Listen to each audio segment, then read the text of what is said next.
Gandhi ji flying kiss देते हैं, आंख मारते हैं। अब मोदी जी के राज में वो सुरक्षित नहीं है या उनके राज में महिलाएं सुरक्षित नहीं थी? राहुल गांधी जी के जिस प्रकार से आचार और लक्षण हैं, फ्लाइंग किस और ये सब करने वाले, उनकी शादी करा देनी चाहिए। लोगों को बर्बाद करना, सिर्फ एक जातिवाद को सपोर्ट करना, आज तक उन्होंने वही तो किया। इंदिरा गांधी के टाइम पे इतना कुछ हुआ, तो उनसे ज्यादा राक्षस प्रवृत्ति का ना ही कोई है और ना ही जिंदगी में कोई आएगा।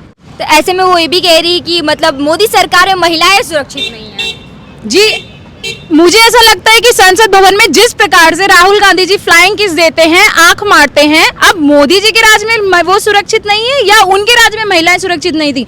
आए दिन कांग्रेस के सांसद और लीडर महिलाओं को हक कर लेते हैं, वीडियोस उनकी वायरल होती हैं। हाँ, वो मोहब्बत की दुकान भेजना चाहते हैं, वो मोहब्बत फैलाना चाहते हैं। तो मुझे लगता है कि मोदी जी ने जो महिलाओं के लिए किया है, जो सम्मान में किया है, सबसे पहले उनकी जो योजनाएं सैनिटरी, चाहे नैपकिन्स की हो, चाहे वुमेन हाइजीन पे हो, चाहे शौचालय हो, तो ये अगर सम्मान नहीं है तो सम्मान किसे कहते हैं? चाहे 3 तलाक का मुद्दा हो, मोदी जी के उसमें सम्मान। मैं कहती हूँ कि आज तक महिलाओं के लिए इतना, मैं खुद बाहर रात में निकलती हूँ, मुझसे ज्यादा सेफ फील कोई यहाँ पे करता नहीं है मोदी जी के टाइम पे। तो ऐसे में राहुल गांधी जी अब जमीनी स्तर से जुड़ रहे हैं, सबकी परेशानियों को समझ रहे हैं, नट टाइट कर रहे हैं, कहीं तो कहीं खेती कर रहे हैं, तो कभी ट्रैक्टर वालों के साथ मिल करके बात कर रहे हैं। उनको ये सब नहीं करना चाहिए और मैं तो कहती हूँ उनकी माता श्री सोनिया गांधी जी और उनके जो कांग्रेसी चमचे हैं, उनको कुछ नहीं, टाइम बर्बाद नहीं करना चाहिए। राहुल गांधी जी के जिस प्रकार से आचार और लक्षण हैं, फ्रैंकीज और ये सब करने वाले, उनकी शादी करा देनी चाहिए, ना ही प्रधानमंत्री बनाने के उनके सपने देखने चाहिए, क्योंकि ये कभी साकार नहीं होने वाला है। अपने फ्लाइंग किस का, तो फ्लाइंग किस पे ये मतलब कांग्रेसी पार्टी बोल रही है कि ये जो है ये मोहब्बत है, बीजेपी को जो है ना सिर्फ नफरत। ये किस प्रकार की मोहब्बत करते हैं कि सरेआम संसद भवन में, संसद के अंदर महिलाओं को फ्लाइंग किस करना, ये किस प्रकार की मोहब्बत है? महिलाओं का सम्मान है मोदी जी का करना, ये कोई मोहब्बत नहीं फैला रहे हैं, ये महिलाओं का सीधा डिसरिस्पेक्ट है। उनकी कांग्रेस की खुद महिला कह रही थी कि वो किस प्रकार से मुझे फ्लाइंग किस दे रहे थे। आप बताइए ना, सरेआम किसी औरत को इस तरीके से फ्लाइंग किस करना, ये मोहब्बत की दुकान है क्या? ये कौन सी मोहब्बत बिखेरना चाहते हैं? लेकिन विपक्ष तो कह रही है कि मोदी जी किसी को शिक्षा देना ही नहीं चाहते हैं, क्योंकि उनको देश बेचने से फुर्सत नहीं मिल रही है। अगर सब शिक्षित हो जाएंगे तो देश कैसे बेच पाएंगे वो?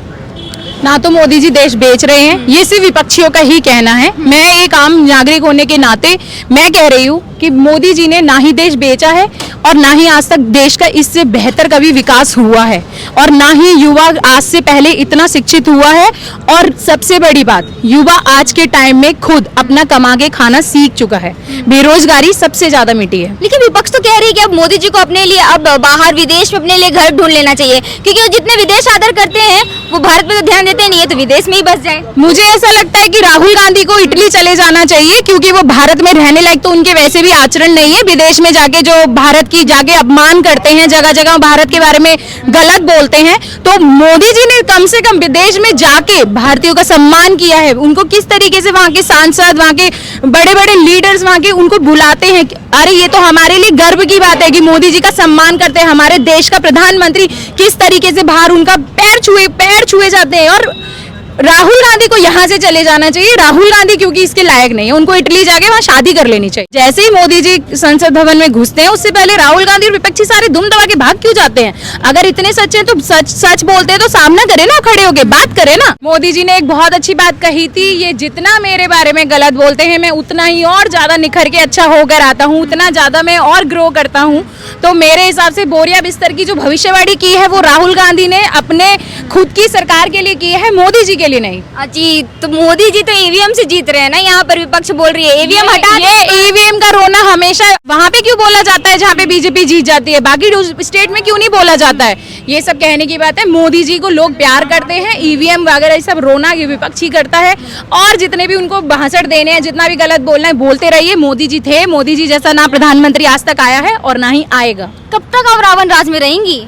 विपक्ष ने तो रावण राज से इसको कंपेयर कर दिया, मोदी जी को रावण कह दिया। उनसे ज्यादा बड़ा रावण राज तो कभी भी नहीं था मैडम। मैं तो खुद यूपी की हूँ, मैंने देखा है मोदी जी और योगी के टाइम में मैं जितना ज्यादा सेफ फील करती हूँ मैंने आज तक कभी नहीं किया। तो उनसे बुरा रावण राज तो ना कभी था ना कभी है। अरे राहुल गांधी से आप इतना नफरत क्यों करती है? वो युवा नेता है, युवा उनके साथ है। राहुल गांधी अब इतने ज्यादा युवा हैं, 48-50 साल के हो रहे हैं, अब उनको अपना दिमाग की तरह यूज करना चाहिए और प्रधानमंत्री बनने के सपने छोड़ दे और कहीं जाके अपना घर गृहस्थी बसाए, ध्यान दें अपनी सोनिया माता श्री को थोड़ा दादी दादी पोते बनाने का वो सुख दें। कमी क्या है मैम कि पीएम नहीं बना सकते? इतने तो पढ़े लिखे, विदेश से पढ़ के आए हैं। पढ़ा लिखा होना सब कुछ नहीं होता। उनके खून में जो दलाली है ना बाहर की, वो देश में कभी उनको प्रधानमंत्री नहीं बनने देगी। उनके खून में कमी है, देश के प्रति प्रेम नहीं है। उनके प्रेम उनका पाकिस्तान के प्रति है, चीन के प्रति ऐसी बातें करिए मैम, उनके नाना ने तो देश को छोड़ दीजिए। लोगों को बर्बाद करना, सिर्फ एक जातिवाद को सपोर्ट करना, आज तक उन्होंने वही तो किया है। आज अगर हिंदू जाग गया है, आज देश में रहने वाले लोग अगर मोदी जी को सपोर्ट कर रहे हैं तो उनको कहाँ बर्दाश्त होगा जी? मिर्चियां तो लगना जायज है ना। ऐसी बातें करिए। भारत जोड़ो यात्रा लेकर के तो कश्मीर से कन्याकुमारी जोड़ चुके हैं। भारत जोड़ो यात्रा 2.0 ला रहे हैं, राजस्थान से बस हम जोड़ेंगे। वो राहुल गांधी जी है ही नहीं, वो अपने आप को भारत जोड़ो यात्रा में मार चुके थे। तो आप कैसी बातें कर रही हैं? राहुल गांधी जी ने खुद बयान दिया था कि राहुल गांधी ऐसे बयान देते हैं कि पूरा लोग ही उन पे हंसते हैं। और क्या उन्होंने भारत जोड़ो यात्रा की है, सबको पता है, उसमें कोई भारत नहीं जुड़ा है। जिस तरीके से तो क्या हुआ है? अरे जी, अब भारत जोड़ो यात्रा का मतलब सबको पता था। जिस तरीके से उनका गठबंधन है उसी तरीके से उनकी भारत जोड़ो यात्रा थी। अच्छा, ये जो हिंदू राष्ट्र की बात कर रही है सरकारें, उससे आप क्या समझ रही है? मतलब हिंदू राष्ट्र में क्या सिर्फ हिंदू ही रहेंगे? हिंदू राष्ट्र का मतलब ये नहीं है कि हिंदू राष्ट्र में सिर्फ हिंदू ही रहेंगे। आज से पहले भारत के अंदर इतने सारे जो मुस्लिम्स भी थे, हिंदू भी थे। हिंदुओं को कम से कम मोदी जी ने हिंदुओं की पहचान बताई है, उनका अस्तित्व बताया कि तुम्हारे अंदर भी कुछ है, तुम भी कहीं के कुछ लोग हो, वो मोदी जी ने किया है। और मोदी जी सिर्फ हिंदुओं को सपोर्ट नहीं करते, वो सारी जात को सपोर्ट करते हैं, बशर्ते भारत में रह के वो बाहर के देश की दलाली ना करें। इससे याद है, कश्मीर से याद है मैम कि कश्मीर के पूर्व जो सीएम रहे हैं फारूक जी, उन्होंने कहा कि अगर मोदी जी में इतना ही दम है तो वो क्यों नहीं जाके पाकिस्तान से लड़ते, हमें पाकिस्तानी बनाने में क्यों तुले हैं? अब फारूक जी के बारे में तो क्या ही बोलूं मैं, फारूक जी का तो छोड़ दीजिए। देखिए, सारा जो झंझट है वो मोदी जी के जो नाम की इनके मिर्चियाँ लग रही हैं, वो सारा मोदी जी क्योंकि देश का भला कर रहे हैं, क्योंकि उन्होंने हिंदुओं को जगाया है, हिंदुओं को पहचान दिलाई है, तभी तो आज सारे लोग बॉलीवुड, हॉलीवुड, हर कोई आप देखिए ना कितना विकास हुआ है। जब पहले लोग भगवान का नाम लेने में शर्माते थे, आज बॉलीवुड, हॉलीवुड सब भगवान के गानों पे वो करते हैं, म्यूजिक बना रहे हैं, भगवान की म्यूजिक चलाते हैं। और उन्होंने हिंदू धर्म को कितने प्यार से अपनाया है। उन्होंने गर्व से कह रहे हैं कि हम हिंदू हैं, चाहे वो मुस्लिम हो चाहे हिंदू हो, हर कोई देश में रह के, भारत में रह के अब अपनी पहचान वो जानने लगा है। और ये सिर्फ मोदी जी के टाइम पे ही संभव हुआ है और किसी के टाइम पे ये संभव मुश्किल नहीं था। हाँ, तो बेसिक मुद्दे पे क्यों नहीं बात करें? जैसे शिक्षा हो गई, बेरोजगारी हो गई, महंगाई हो गई, स्वास्थ्य हो गया। मैडम, स्वास्थ्य के लिए क्या नहीं किया है मोदी जी ने? आप बताइए, शिक्षा के लिए क्या नहीं किया है? कितने आज तक युवा शिक्षित हैं?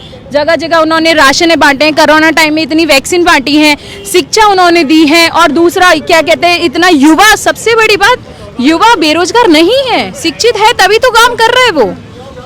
कोरोना तो वो जानबूझ करके लेके आए थे मैम, कोरोना था नहीं, ऐसा विपक्ष कह रही है। विपक्ष का शुरू से ही काम रहा है कि वो सिर्फ कोरोना नहीं था, चाहे वो स्ट्राइक पे वो हो, उन्होंने सिर्फ सवाल उठाए हैं। मोदी जी को चौकीदार चोर है तक बताया था। देश में रहकर, मैंने कहा ना, जो विदेश की दलाली करते हैं वो विपक्ष हैं। अरे मैम, क्या आपको भी मोहब्बत रास नहीं आ रही है क्या? जैसे स्मृति ईरानी जी को नहीं आ रही, उनको गांधी फोबिया हो गया, लगता आपको भी वही हो गया है? नहीं, मुझे तो मोदी जी थे, मेरे लिए तो मोदी जी ने विकास किया है। और मैं एक शिक्षित युवा हूं, तो इसलिए मुझे पता है कि मैं तो सिर्फ मोदी जी को सपोर्ट देती हूं और मोदी जी को ही सपोर्ट करती हूं। तो युवा है तो राहुल गांधी तो पूरे युवा, मैं युवा नेता और युवाएं मेरे साथ। मैं राहुल गांधी जितना युवा नहीं हूँ ना, मैं अभी उनसे कम युवा हूँ, तो उनके जितने युवा हो जाऊंगी तो मुझे लगता है मैं फिर भी नहीं बदलूंगी। आपको नहीं लगता देश को एक पढ़ी लिखी सरकार की जरूरत है? पढ़ी लिखी सरकार की जरूरत नहीं है, अच्छे नेतृत्व की जरूरत है। मोदी जी जैसा नेतृत्व ना ही था ना ही होगा। पढ़े लिखे होके उन्होंने सिर्फ आज तक देश को बेचा है और आगे भी वो यही करते, इसीलिए वो इतना परेशान हो रखे, बौखलाए हुए हैं विपक्ष सारा। विपक्ष का सबसे बड़ा आरोप कि हमारे पास अब देश में राइट टू स्पीच नहीं बचा है, ऊपर से डेमोक्रेसी भी खत्म होते जा रही है। बोलने तो नहीं देंगे ना, वो जब बोलते हैं तो वो गलत ही बोलते हैं, जब बोलते हैं तो देश के खिलाफ बोलते हैं। और मोदी जी ऐसा होने नहीं देते हैं, क्योंकि मोदी जी देश में रह के अपने भारत माँ से सबसे ज़्यादा प्यार करते हैं। तो विपक्ष को कहाँ से बोलने का मौका मिलेगा? इसीलिए उनको राइट टू स्पीच तो उनका खत्म हो गया ना, क्योंकि वो बाहर रह के जो गलत गलत भारत के बारे में बोलते थे। तो आपके इस बार इलेक्शन में वोट देने के मुद्दे क्या होंगे? इलेक्शन में वोट देने के मुद्दा मेरे हिसाब से, मैं भारत में रहती हूँ, मैं सुरक्षित हूँ, मेरे को किसी प्रकार का कोई डर नहीं है, क्योंकि मोदी जी जैसे हमारे लीडर हैं। दूसरा, युवा सारा बेरोजगार नहीं है जी। हम अब आराम से मोदी जी के राज में हम खुल के कह सकते हैं, हम आराम से जीते हैं, अच्छे से जीते हैं। वुमेन हाइजीन की बात हो, चाहे किसी भी प्रकार की बात हो, तो हम तो उसको दे के मोदी जी को वोट देने वाले हैं, और मेरा तो पूरा घर ही वोट देगा मोदी जी को।